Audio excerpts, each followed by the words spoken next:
Voilà. Bonjour à tous, je me réjouis vraiment de vous voir pour ceux qui sont présents. Je me réjouis aussi pour ceux qui nous regardent par Internet. Et j'ai une joie toute particulière pour un certain nombre de visages que je reconnais, que je n'avais pas vus depuis longtemps. Et de les revoir ce matin me fait beaucoup de bien. Je vous invite simplement à prier avant d'arriver au texte biblique. Seigneur, ce matin, nous voulons reconnaître notre besoin de toi. Notre besoin, Seigneur, que tu ouvres nos oreilles, ouvres nos cœurs pour entendre ce que tu as à nous dire par ta parole. Nous voulons être sensibles à toi, sensibles à ta présence parmi nous, sensibles à ta présence dans nos cœurs et nous laisser transformer, Seigneur, à ton image. Nous t'en prions en ton saint nom, Jésus. Amen.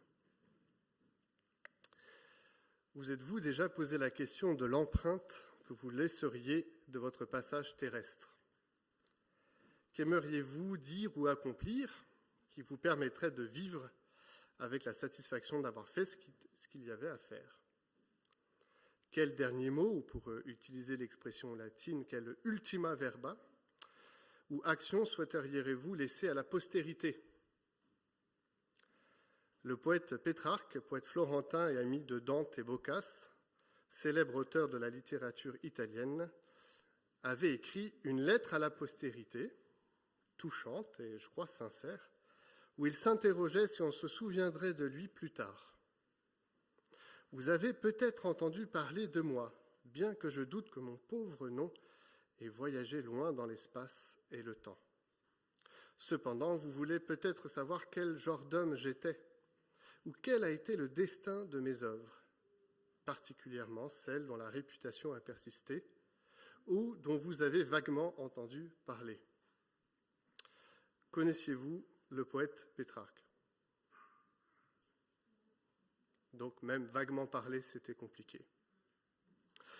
Je trouve que cette lettre qu'il a écrite est touchante, tant le fait que notre œuvre passe, et qu'il est compliqué, même pour des personnages célèbres, de se souvenir de quoi il en retourne. Pourtant, chacun d'entre nous, j'imagine, a pu déjà été traversé par cette question, tant elle nous met face à notre finitude, mais aussi devant notre désir d'avoir ne serait-ce qu'un petit impact positif, au moins auprès de nos proches. Peut-être avez-vous même déjà commencé à rédiger une autobiographie ou des mémoires qui permettront plus tard de savoir quelle personne vous étiez, ce que vous avez pu accomplir. C'est sûrement ce qui a appelé l'apôtre Pierre à la rédaction de sa seconde lettre. Et je dis sûrement, car il en parle de manière transparente et honnête, conscient de son départ prochain, c'est même l'expression qu'il utilise, je vais bientôt partir, être sur le départ, c'est le terme qu'il emploie, on pourrait aussi traduire exode, donc son départ prochain, son exode vers le Christ. Et Pierre a envie de nous laisser ces derniers mots à l'attention des croyants de son époque et aussi de nous aujourd'hui, bien des siècles après. Lisons ensemble la seconde lettre de Pierre au chapitre 1er, des versets 12 jusqu'au chapitre 2, verset 3. Et le texte sera affiché en même temps. Je lis selon la seconde 21. Voilà pourquoi je prendrai soin de toujours vous rappeler ces choses, bien que vous les connaissiez déjà et que vous soyez affermis dans la vérité présente. Oui, j'estime juste de vous tenir en éveil par mes rappels aussi longtemps que je suis dans cette tente, car je sais que je quitterai bientôt ce corps, comme notre Seigneur Jésus-Christ me l'a fait connaître. Référence peut-être à ces paroles que Jésus avait eues auprès de Pierre, qui nous sont rapportées dans l'évangile de Jean, où quelque part, d'une manière subtil, Jésus dit à Pierre qu'il va connaître une mort soudaine, propre à un martyr. Mais je ferai en sorte qu'après mon départ, vous puissiez en toute occasion vous souvenir de ces enseignements. En effet, ce n'est pas en suivant des fables habilement conçues que nous avons fait connaître la puissante venue de notre Seigneur Jésus-Christ, mais c'est après avoir vu sa majesté de nos propres yeux. Oui, il a reçu de Dieu le Père honneur et gloire quand la gloire magnifique lui a fait entendre une voix qui disait « Celui-ci est mon Fils bien-aimé qui a toute mon approbation. Cette voix, nous l'avons nous-mêmes entendue venir du ciel lorsque nous étions avec lui sur la montagne sainte. Et nous considérons comme d'autant plus certaine la parole des prophètes. Vous faites bien de lui prêter attention comme à une lampe qui brille dans un lieu obscur jusqu'à ce que le jour commence à poindre et que l'étoile du matin se lève dans votre cœur. Sachez avant tout qu'aucune prophétie de l'Écriture n'est une affaire d'interprétation personnelle, car ce n'est jamais par une volonté d'homme qu'une prophétie a été apportée, mais c'est poussé par le Saint-Esprit que des hommes ont parlé de la part de Dieu. Cependant, il y a parmi le peuple de prétendus prophètes, de même il y aura parmi vous de prétendus enseignants.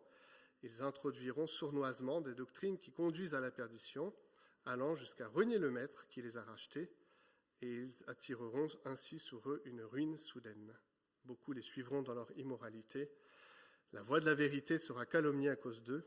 Dans leur soif de posséder, ils vous exploiteront avec des paroles trompeuses, mais leur condamnation menace depuis longtemps, et leur ruine ne tardera pas. Peut-être un texte qui nous interroge ce matin. Dans la première partie de ce passage, des versets 12 à 21, l'apôtre nous convie à un rappel de l'histoire du salut dans l'histoire de l'humanité. Pierre avait une conscience aiguë que Dieu avait œuvré dans le passé, qu'il œuvrait aujourd'hui, à son époque, au moment où il était présent, et nous appelle d'une manière particulière à considérer le futur. Alors nous sommes une partie du futur de Pierre, mais aussi le futur qui nous attend en tant que peuple de Dieu. Il s'était fixé dans ces derniers mots le but d'encourager la génération actuelle de ses auditeurs, mais aussi les générations futures, nous, par le souvenir de ses enseignements. Il veut appuyer la véracité de l'évangile qu'il a reçu de Jésus-Christ. Et c'est d'abord une bonne nouvelle qu'il a reçue pour lui-même et qu'il a pu même voir de ses propres yeux, entendre de ses propres oreilles et suivre pendant 3 ans le Fils de Dieu. Il offre alors son propre témoignage à ses lecteurs. Mais alors que le désir de Pétrarque était qu'on se souvienne de lui, Pierre a lui en vue de diriger nos regards vers l'intervention du Père, le ministère du Fils et l'action du Saint-Esprit, formule trinitaire, s'il en fallait. Il rappelle tout d'abord avoir été témoin vivant de manifestations extraordinaires de Dieu à l'intention du Fils lors de son baptême, puis lors de la transfiguration. Et ces 2 événements constituent, pour Pierre, des preuves manifestes de la vérité que contient l'Évangile. Jésus est réellement le Messie attendu, agréé par le Père dans sa mission et son œuvre pour l'humanité.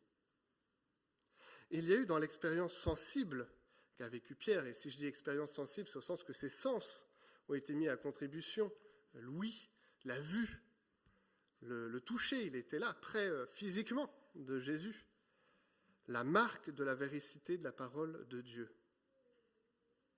Sa seconde expérience est encore plus forte, plus extraordinaire, c'est la transfiguration. Imaginez, il s'y passe, dans cette transfiguration, en l'espace d'un instant sur une montagne, la démonstration de toute l'œuvre divine dans toute sa plénitude. Le passé avec la présence de Moïse et d'Élie, le présent avec l'incarnation du Fils, dont Pierre est le témoin, et la vision de son futur, du futur de la gloire divine, de la gloire du Fils, et la vision également de notre propre futur et de notre propre gloire à sa suite. La transfiguration fixe, s'il était encore nécessaire, la continuité du plan de Dieu par les hommes et les femmes que nous sommes.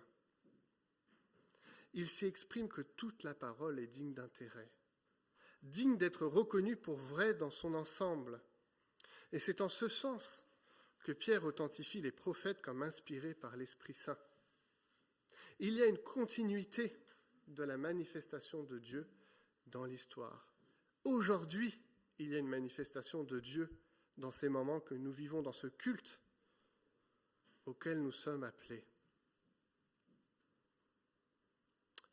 Pierre veut nous enraciner dans la reconnaissance indispensable de l'inspiration des Écritures, dans l'acceptation indissociable de la Seigneurie du Christ que nous confessons en tant qu'Église, que nous confessons ensemble ce matin. Et il le fait pour une raison. Bien des personnes tenteront de falsifier ce message et de le détourner, et ainsi auront pour horizon de détruire l'Église. Si Pierre veut nous laisser ces quelques mots, s'il veut rappeler l'histoire de la bonté divine, l'histoire de l'amour et de la grâce de Dieu, c'est qu'il a en perspective le fait que l'Église,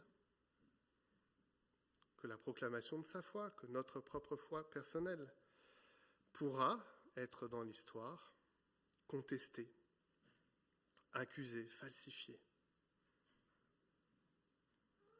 Alors je ne sais pas si ça vous rassure, mais alors que Pierre écrit sa lettre, c'est déjà le cas. On dit toujours c'était pire avant, ou mieux avant. Ben, sachez qu'en fait, ça n'a pas bougé. Aujourd'hui, des siècles après, nous luttons avec les mêmes luttes que l'apôtre Pierre.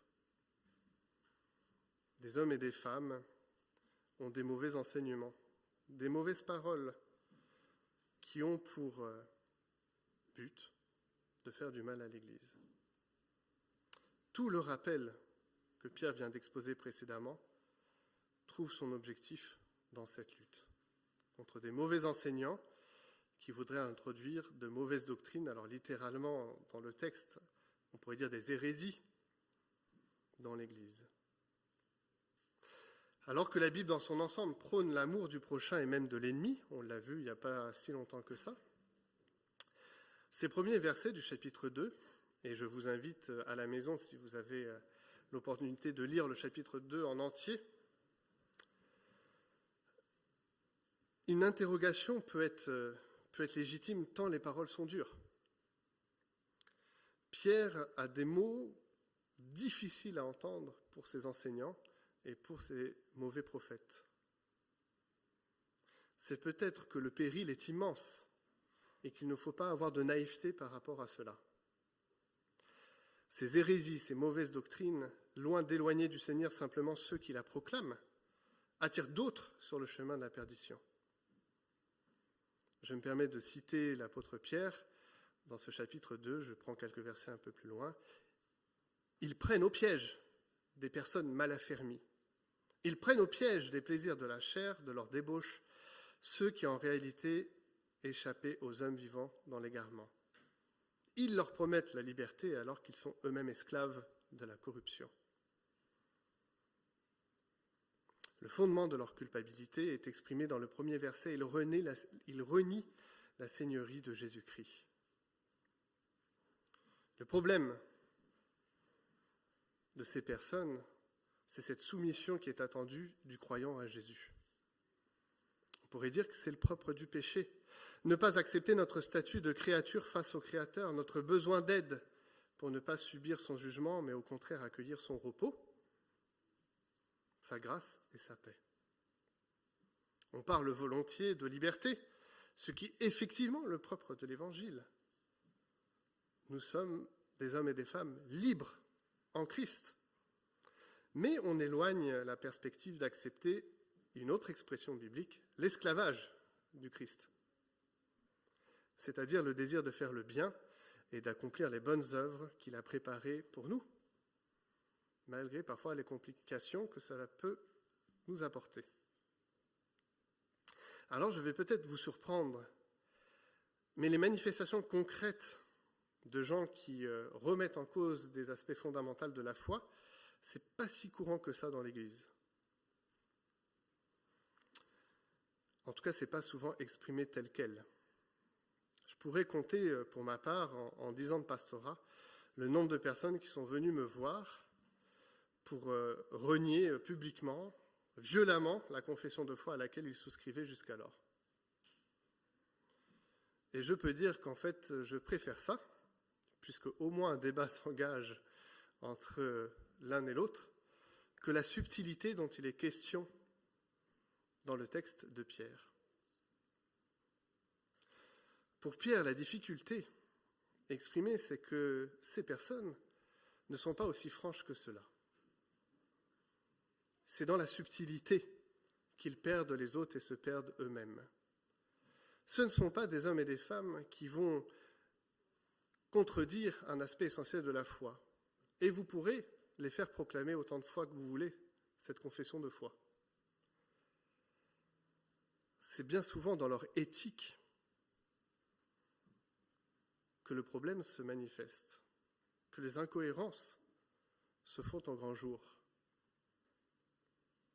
Pierre touche du doigt la difficulté de ces mauvais enseignements. Ce n'est pas tant dans les paroles, qui souvent sont enjôleuses, séductrices, mais dans les attitudes, les actions, qui ne correspondent pas aux principes évangéliques, qui se répètent et s'assument de plus en plus. Pierre veut nous faire prendre conscience que c'est dans le comportement que les choses se manifestent plus que dans les paroles. La parole est gratuite. Je peux ce matin vous dire plein de belles choses, dignes d'intérêt. Mais si derrière je ne les mets pas en pratique, vous serez d'accord avec moi que mon témoignage aura bien peu d'importance. Plus que nos mots, c'est notre manière d'être qui parle pour nous. Nous défend ou nous accuse. Et j'ai envie de dire que c'est vrai à titre personnel, mais c'est vrai en tant qu'Église locale. Cette semaine, j'ai reçu le magazine des GBU, les groupes bibliques universitaires. Moi, je suis abonné à ce magazine. Et le thème de ce magazine était le témoignage d'être sel et lumière de la terre. Tout au long des différents apports, et Louis Schweitzer, qui fait partie de notre Église, a aussi porté un article sur le thème, il est relevé que vous pourriez avoir les meilleures paroles au monde. Si elles ne sont pas suivies d'actes, le témoignage n'est pas cohérent. J'aimerais vous lire un de ces témoignages, justement. J'exerce un métier très stressant dans le secteur de la finance. Il est commun d'utiliser des mots grossiers pour se défouler. J'avoue que cette situation était inconfortable. Je n'étais pas non plus à l'aise avec l'idée de décourager mes chefs d'employer des mots grossiers à longueur de journée. J'étais la petite nouvelle de l'équipe. Je ne savais pas comment parler de ma foi. La seule chose accessible pour moi était de la vivre en toute discrétion. En tant que chrétienne, je sais que mes paroles doivent honorer le Seigneur. J'ai donc décidé de ne pas utiliser de gros mots. Un jour, au cours d'une conversation, j'ai fait un commentaire pas très agréable sur un collègue en son absence. Les autres étaient très surpris. Ils m'ont dit dans la foulée que cela ne me ressemblait pas. En fait, ils avaient remarqué que je veillais sur mes paroles et en ont déduit par mon comportement que j'étais chrétienne. Cet incident m'a montré que mes actes et même mes silences parlaient pour moi. Cet incident a aussi brisé la glace sur les discussions autour de la foi. Mes collègues ne sont pas encore chrétiens, mais le Seigneur est au contrôle.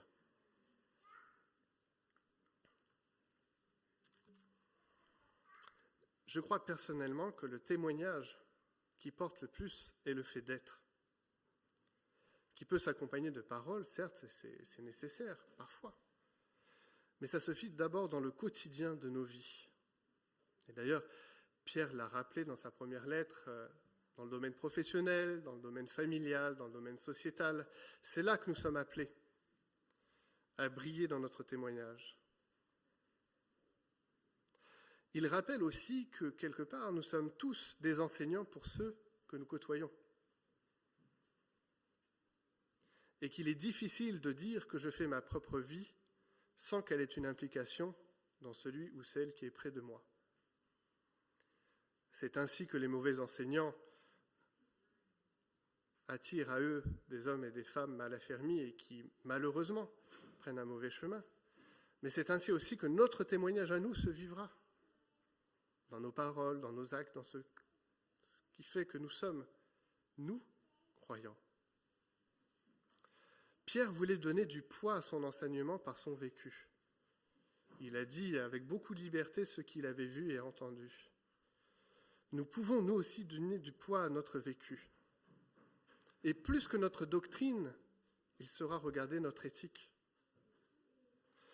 Plus qu'une confession de foi que nous pourrions dire à celui qui nous côtoie, ça sera notre attitude, nos réactions aux situations tantôt simples, tantôt compliquées qui se posent devant nous, qui donnera le témoignage personnel de notre foi, mais aussi le témoignage de l'Église. Pour le dire autrement, c'est dans l'ordinaire et rarement dans l'extraordinaire de nos vies que s'extériorise, et là aussi je reprends des paroles de l'apôtre Pierre dans le tout début de sa lettre, nos qualités morales, notre connaissance du Christ, notre maîtrise de soi, notre persévérance, notre piété, notre affection fraternelle et notre amour. En effet, si ces qualités sont en vous et se développent, elles ne vous laissent pas inactifs ni stériles pour la connaissance de notre Seigneur Jésus-Christ, et je rajoute, dans notre témoignage. Si l'apôtre avait une conscience aiguë de l'histoire du salut, il avait aussi une conscience que l'Église serait toujours bousculée, attaquée, accusée dans son histoire et son développement.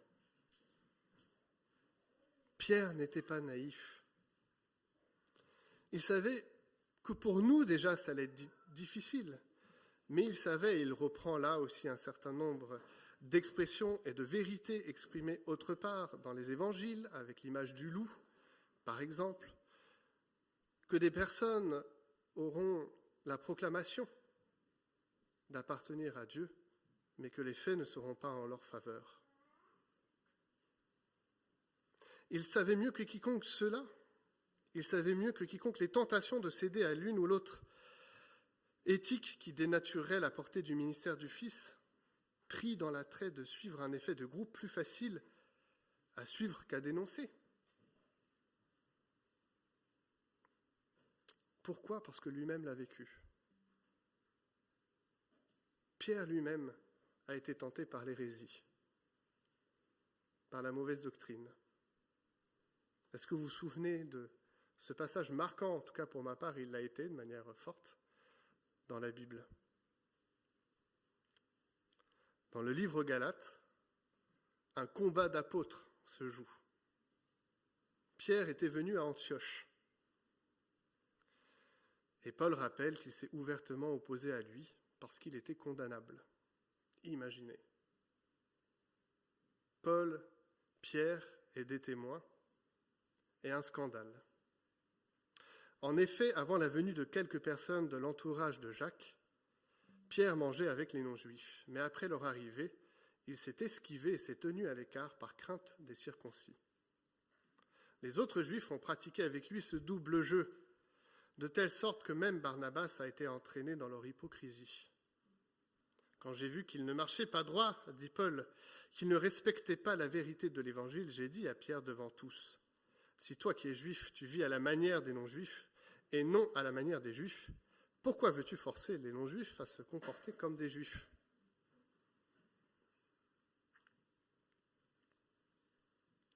Imaginez le cœur de Pierre, ce qui le traverse à ce moment-là. Comment réagir, comment faire ? Ce qui est beau dans ce que Pierre proclame dans cette seconde lettre de Pierre, donc de lui, c'est qu'il a vécu pour lui-même ces interrogations, ces tentations, et c'est pour ça qu'il en a une conscience aiguë. Il invite les croyants que nous sommes à ne pas nous enfermer dans de mauvaises pensées, à se laisser reprendre par les frères et sœurs et par le Christ lui-même, à accepter humblement que nous avons besoin d'être transformés, que notre témoignage appelle à une vie juste, mais aussi à une vie qui dit « peut-être là j'ai fauté et je m'en excuse ». Tout le contraire de ces enseignants qui, dans un cycle d'enfermement, prolongent leur pensée loin de la seigneurie du Christ dans leur vie et appellent d'autres à de mauvaises conceptions de l'Évangile.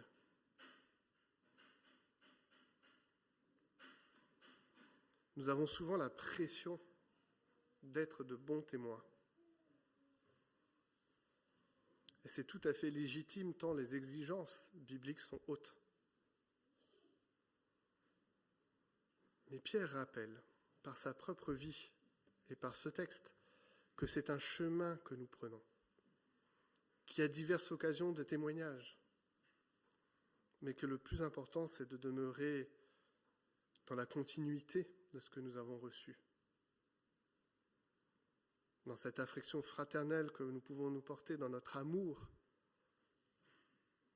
pas simplement des paroles, mais des actes tangibles, visibles. Lorsque nous nous accueillons le matin à l'église, lorsque nous accompagnons ceux qui sont dans le deuil, lorsque nous reconnaissons la guérison de l'un ou l'autre, lorsque nous accompagnons au baptême un frère ou une sœur qui a ce désir d'exprimer publiquement son chemin, nous reconnaissons ensemble que nous voulons être à la suite du Christ. Lorsque dans le travail, nous avons le désir de bien faire, lorsque dans notre famille, nous avons le désir d'accompagner nos enfants, nos époux et nos épouses, lorsque dans la société, nous souhaitons avoir une parole à l'attention de l'État qui les bénit, c'est une recherche du bien à laquelle nous sommes invités et qui ne fait pas le profit de ces mauvais enseignants qui ne pensent qu'à eux, à leur propre liberté, à leur désir finalement de faire le mal plutôt que le bien.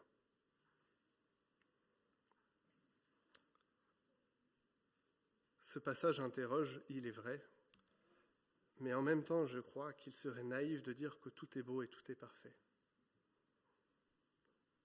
C'est dans cette reconnaissance-là que l'apôtre nous engage par ces derniers mots à persévérer, à continuer. Il veut un message d'exhortation pour chacun d'entre nous, mais aussi de mise en garde. Ce ne sera pas simple, la tentation sera là. Mais attaché à votre cœur, c'est le Seigneur comme une lampe qui brille dans un lieu obscur. Jusque ce jour où commence à poindre et que l'étoile du matin se lève dans votre cœur. C'est à cette espérance que nous sommes appelés, c'est à ce mouvement que nous voulons nous en remettre. C'est ainsi que notre vocation s'exprimera pleinement. Quant à notre postérité, sachez que nous ne sommes pas maîtres de cette postérité dans notre vie terrestre, mais qu'elle est acquise auprès du Christ. Laissons-la humblement entre les mains de notre Dieu. Nous sommes invités maintenant à partager ce repas du Seigneur, et j'invite Erwan à s'approcher, à faire part avec le Seigneur de sa grandeur et de sa gloire, d'être ses fidèles serviteurs, mais de reconnaître que nous avons acquis notre postérité en lui, et que nous pouvons porter un message aujourd'hui à ceux qui nous sont proches et à ceux qui nous sont loin. Prions ensemble. Seigneur, nous voulons reconnaître cet amour auquel tu nous appelles, cette affection fraternelle, notre piété, notre désir de te connaître davantage, de te servir. Ce désir d'aimer tout à chacun, même celui qui se fourvoie, car ça peut être notre propre cas, Seigneur. Nous voulons nous reprendre les uns les autres, nous voulons le faire avec amour dans l'exercice de l'Église, Seigneur. Reconnaître que nous sommes sur un chemin avec toi, que dans ce chemin nous pouvons avoir un témoignage vrai et puissant à la suite de celui du Christ. Merci pour l'œuvre du Saint-Esprit dans nos vies, qui nous vient en aide dans cette vocation, dans ce chemin. Merci Seigneur aussi de nous donner les moyens de reconnaître ce qui n'est pas juste, ce qui ne t'honore pas, et de ne pas nous laisser embrigadés dans cela, Seigneur, mais d'y résister, de dénoncer par amour pour toi et par amour aussi pour ces personnes, afin qu'elles soient, nous te le demandons, Seigneur, reprises pour toi. En tout cela, rends-nous sensibles aux différents aspects de notre vie, à être une Église qui t'honore, une Église libre, mais en même temps juste. Oui, donne-nous à nouveau, je le redis, le souci des uns et des autres et le souci de toi. Nous t'en prions en ton saint nom. Amen.